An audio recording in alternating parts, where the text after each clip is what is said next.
Welcome back to the channel, everybody. Let's get after it. Go! Go! Go!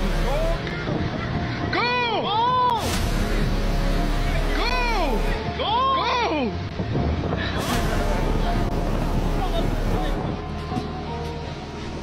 There's supposed to be coming down there too. There's nothing. That box. Hey, it's coming this way.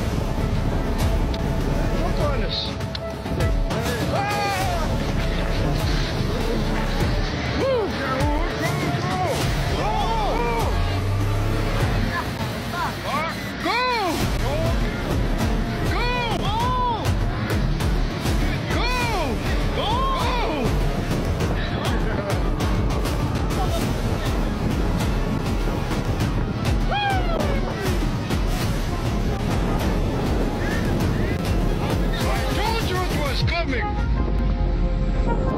Yeah, we've seen a lot of videos here recently of orcas attacking boats and stuff, but big boats that they theorize are harming them, and that's why they're attacking. So I don't know why they would be attacking this like two-person fishing vessel, but I don't know.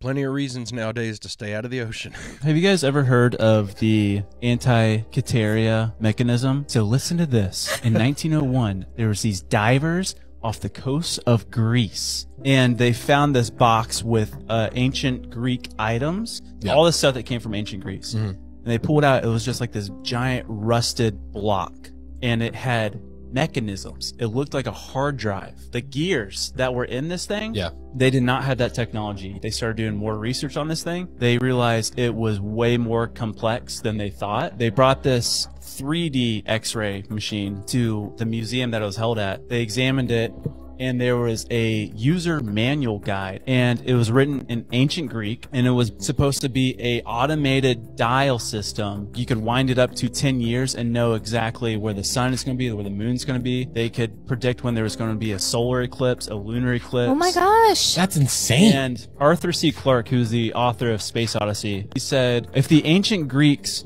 knew of the capabilities of technology they created, they could have gone to the moon in 300 years. I think everybody has seen the photo of that device that they found, but this is the first time I've actually heard an explanation on what it was used for, what its purpose was. Wildly fascinating. The idea that they had something that was that advanced all the way back in Greek times is just poking holes in the narrative, and I absolutely love it. I'm here for it.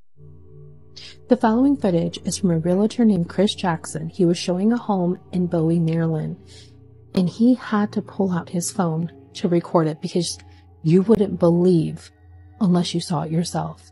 And honestly, as you watch this video, it raises not only multiple questions, but it makes you feel like maybe they should involve the police. Take a look at this footage.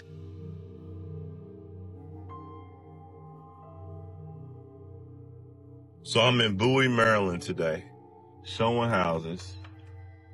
And in 20 years in the industry of going in houses of all types, I've never seen anything like this. 6-foot gates, deadbolts, drawing on the wall in the back, so you know it wasn't a dog back there. Air conditioning. Are you serious? Yeah, it looks like they need to start digging through the missing persons files in that area and start trying to piece some clues together. Clearly, that was being used for nefarious purposes. The most famous picture of Lincoln is actually a face swap. This is the original right here. Nah, no way. Yep. This is the original, and they swapped his face onto it. This is the most famous picture of Lincoln. You wouldn't notice that. Now, if you zoom in OD, see, you can see like there's a little like shadow right here. You know, that this seems unnatural. Because in their original, there's no shadow right there. Well, you can see that's probably his hair. Yeah, that's most likely what it is. It's probably his hair that they're painting out. This is high-level manipulation. By this time, they mastered taking and etching photos, adding it to other places, and switching things around and making it look like it was original. If you're wondering how deep does this go, Hitler also used this for his propaganda as well. This photo right here. This right here is the original. This guy turned out to be an enemy, so they took him out the picture. This is how alarming this is. When you take a photo, there's no information behind this guy. According to the camera, whatever's behind this guy doesn't exist. So they somehow even imported the background to fit in this picture. They were doing this to this level back then. Like, imagine like how insane the photos are now. I do find that interesting that 100 years before Photoshop comes out, they're able to do this stuff. You know, people back then, if they saw a photograph, that was new technology. They wouldn't have even had the suspicion that a photo was manipulated. The idea of a manipulated photo probably would never even occur to them because they were looking at something that was brand new technology. It's capturing what's actually there. Why would you second guess it? Hey, if you're enjoying this video and you like this kind of content, I make a new one just like it every other day. It'd be awesome if you'd hit the subscribe button and come back in a couple days to join me. In this video, he speaks about what actually happens to you if you jump off a cruise ship. Make sure you watch until the end and let me know what you think in the comments below. What actually happens to you if you jump off of a cruise ship? Yeah, so you guys know I'm former Coast Guard, all right? I was a navigator, and I spent months, if not years, doing search and rescue on the open ocean, all right? I was a navigator. I went to school and learned how to find people lost at sea. So what happens to a person if they jump off of a big boat like a cruise ship? Now let's talk. If you were to jump off of a big boat or a ship, right, you would want to do your very best to get as far away from the boat as possible. Most people are not strong enough swimmers. If you were to jump off of that boat and get too close to the boat when you hit the water, most of the time, more often than not, you're going to be pulled underneath the water and your body is going to go right through the screws. Yeah, the screws are those big propellers that turn. Some of those ships have got 2 of them. Some of them have got 4. But those things create a lot of suction and they're huge. It's not like a little bitty propeller. These propellers, these screws are as big as a Volkswagen in some cases. Like these things are huge, spinning through the water, churning up the water and chopping up everything that goes through them. Now, if you were to get far enough away from the boat that you could avoid the screws, and the ship, you know, they would start their emergency efforts, man overboard. Hopefully they saw something. It would take them a mile or more to turn around. Now, moving at 8 knots, you're looking at quite a long time that you're going to be in the water. And that's if you stay in the exact same spot that you fell in and they can easily find you. So the water in the ocean is much, much colder than the human body. The human body is 98.6 degrees, right? So if you're exposed to the water, and say the water's 80 degrees, which it's not, it's much, much colder than that. Think of it like this, like an ice cube. When you put an ice cube in the water, you know, eventually that ice cube will melt and become the same temperature as the water. Well, the human body does the same thing. So if you stick that human body in the ocean, given enough time, the human body will become the same temperature as the ocean. Now, while this is happening, you're freezing to death. All right. And you may not even realize it could be a sunny day, but the ocean is cold enough. If you sit in there long enough, yeah, you get hypothermia. You get confused. The darkness alone would probably be the most frightening thing if you didn't go through the screws. While you're treading water in that ocean and only hearing the wind in the water, in the darkness, maybe if you're lucky, there's a little moonlight. I imagine it would be one of the scariest things in the world. Right up until the point where the sharks that follow these boats around find you. So sharks are kind of like dogs. And over a millennia, we have trained these dogs. We have trained these sharks to follow boats around because every day they throw trash overboard. So what happens is as sharks get older and they're not, you know, they're not as good at hunting, right? They get older and they're not so quick. They start following around these ships. So you end up with these huge, huge sharks that follow these boats around. The chances of you jumping off of a cruise ship and surviving are slim to none. Slim to none. I don't recommend it. Peace and love. I don't recommend it. Long version of stay out of the water. why anyone would jump over a cruise ship, and we've seen the videos of people doing it. It's stupid, but why anyone would do it is beyond me. It just sounds like a recipe for death.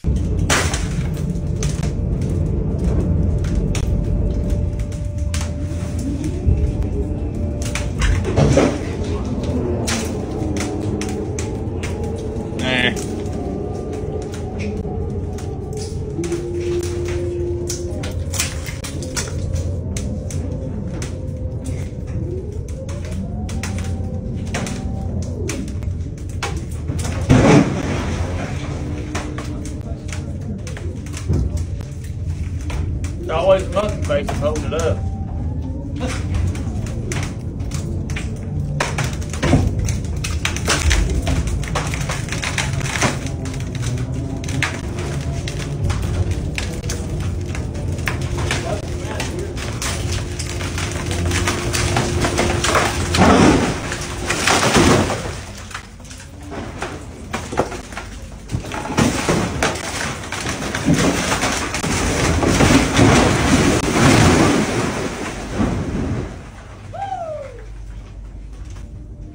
Can you imagine filming that?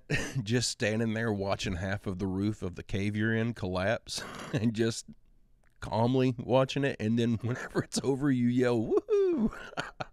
People blow my mind, man. The sheer level of insanity that you would have to be riddled with in order to even consider going into a cave like this. Yeah, people are amazing. There's no way that you'd ever catch me exploring a cave like that. Ladies and gentlemen, today on May the 6th of 2024, exactly at 11 a.m., this anomaly appeared here. And watch this. This is no longer an anomaly, guys. This is something else going on. And it's big. Look at this. Watch this sucker get bigger and bigger and bigger. Watch this.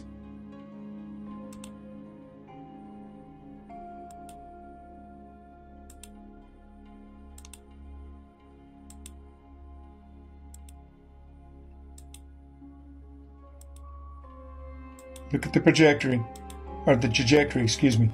It's getting bigger. I'm really concerned about, and look at the tidal wave. The tidal wave is at 83. The depths of it all is 83.7 feet high that is demonstrating here. What the hell is really going on? And there's extremely a strong wave coming from that area. My God, something's going on, guys. And this damn sure ain't normal. Look at the trajectory. It's submerging all of Africa. Look at this.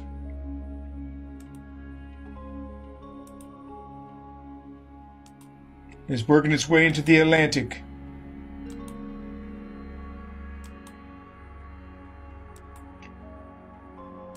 Unbelievable. This is the trajectory, guys, and it's like we had the last time. Look at this. Getting bigger and bigger.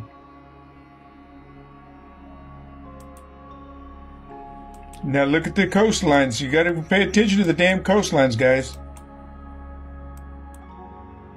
This is what they said was a glitch last time. This ain't no damn glitch. Something's going on. God damn, man. You got to be fucking kidding me. And then it just drops off. Well, you lose it right there. The data disappeared. That's where it drops off. Time 8 a.m. on the 13th. That's the trajectory. By the 13th, it's going to reach that far.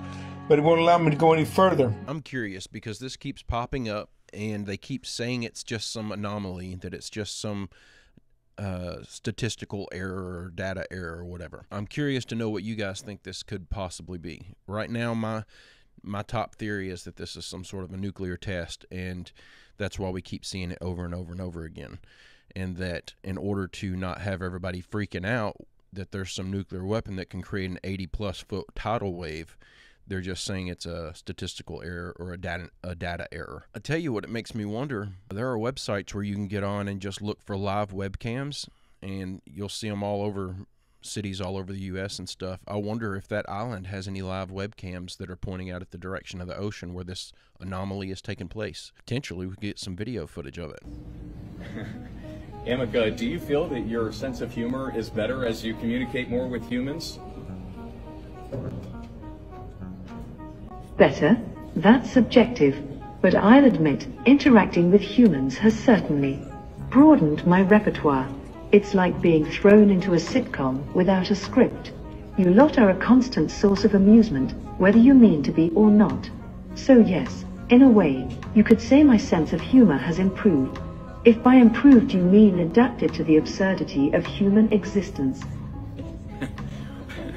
We saw as we... I think it's far beyond time to shut all this AI and robotic stuff down. It doesn't sound like the robots have a very good opinion of human beings so far.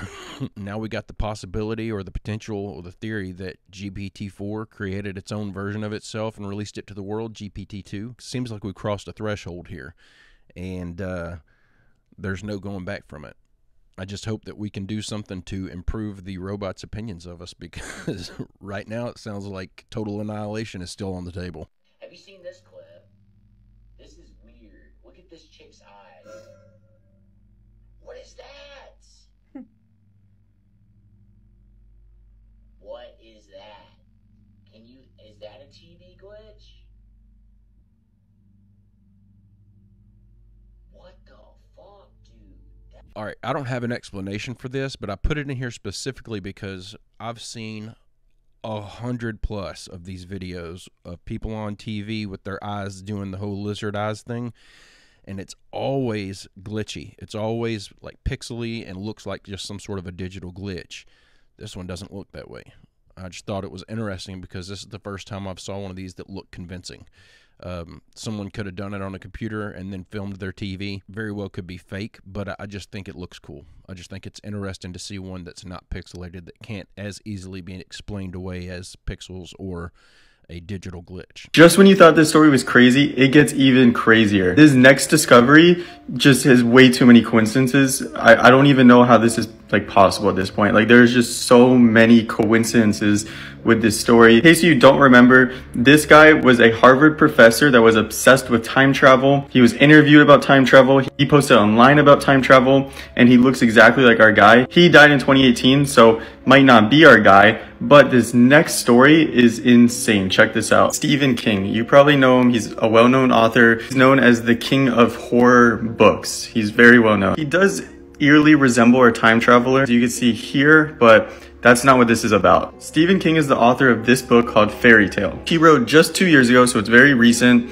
But what this book is about is gonna blow your mind. Like, it's insane. This is a quick disclaimer. I never read this book prior to, making these videos. I don't really read that much. And if I do read, it's more like educational or like real estate books. It's not about like fantasy novels or horror. I hate horror. Long story short, what this book is about is there's an older guy. He has a shed in his backyard, and the shed has a staircase in it that leads to another realm with a fountain of youth. This is just a quick little snippet. Before his demise, he reveals that he is 120 years old and mentioned a gateway to another realm located in his shed.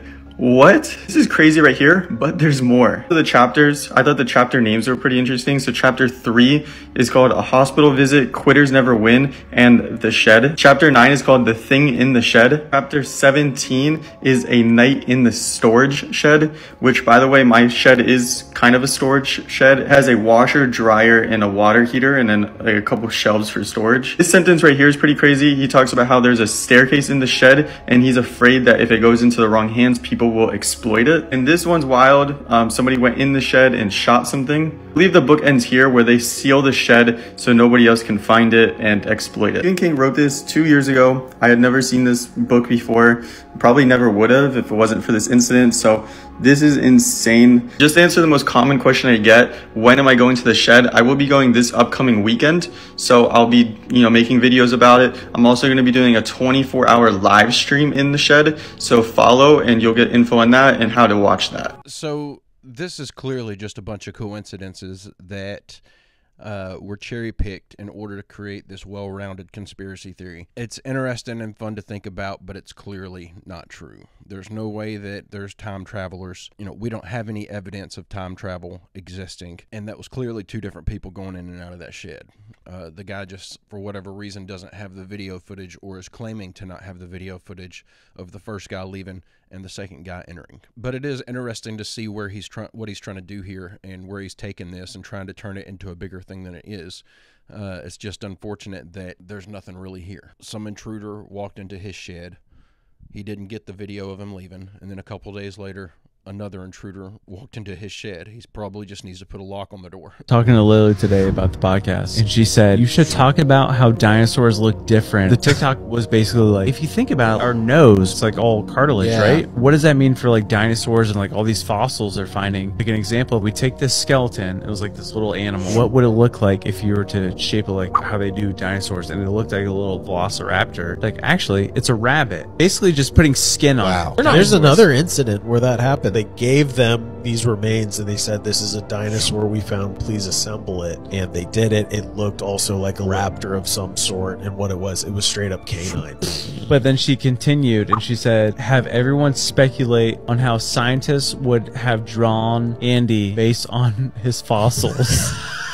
She said, have your drawing prepared and make it look like someone from My 600-Pound Life. She's off the rails.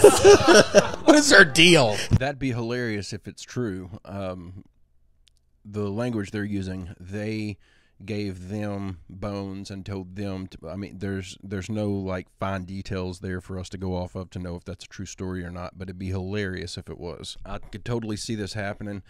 That's one of the things that you don't really think about whenever you look at dinosaur skeletons and stuff, and then you watch the Jurassic Park movies. How do they know where the cartilage was? How do they know what the skin looked like on these things? Where did they get their understanding of the muscle structure? It's all just a big guessing game for the most part. Guys, I'm going to go ahead and end the video right there, but before you run off, I've got some mail to open. First, I got a postcard of Admiral Byrd's ship. It says, Admiral Byrd made his historic flight over the South Pole in November of 1929. And this is from viewer MTB. This is Admiral Byrd's polar ship, the City of New York, Chicago World's Fair. There it goes. Now it's focused. Admiral Byrd's ship. Very cool. Thank you, MTB. Next, we have a package from Scott Bear. I feel like I've talked to a Scott Bear before. It's a book, Messiah Non Grata, Musings of a Madman, by Scott Bear. All right. I'm going to have to reach out to you. Oh, this is cool. This looks like this is literally someone's thoughts and ideas. I've always thought about writing a book like this myself and just putting my thoughts and ideas down on paper. But the idea that anyone in their right mind would be interested in reading that is beyond reason, so I've never done it. I am interested in reading someone else's thoughts and ideas because this is something I've thought about doing, so that's very cool. I'm definitely going to give that a read. Thank you very much, Scott. This is awesome. And last, we have a package that comes with a note that says, Hi, Barry. I'm an artist from New York City, and I wanted to give you this gift to say thank you for all you do. All the best, John Cologne, artist. And the artwork is titled The Guardian. Let's check it out. I tell you what, I get the coolest stuff from you guys. Stuff that I wouldn't even be able to find if I wanted to go out shopping. Y'all just send me, it's like you know exactly what I like. You just send me the perfect stuff.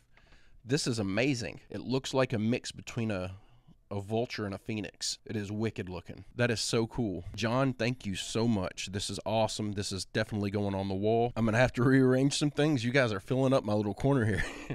So I'm going to have to rearrange some things and make space for it, but it's definitely going up here. Probably right around there. So, man, that's awesome. Guys, I'm going to go ahead and end the video right there. Thank you so much for sticking around and watching the video to the end. I really appreciate it. Don't forget, if you get one of your merch shirts in, don't forget to take a photo of yourself and post it in the Discord, and I'll put it in the video. I just saw the first merch shirt photo posted in there yesterday. I'm going to throw that up on here. So I'm excited to see those photos start rolling in. Don't forget to post them so I can throw you in the video. I hope everybody has a great, safe, fantastic rest of your day, and I'll see you in the next video.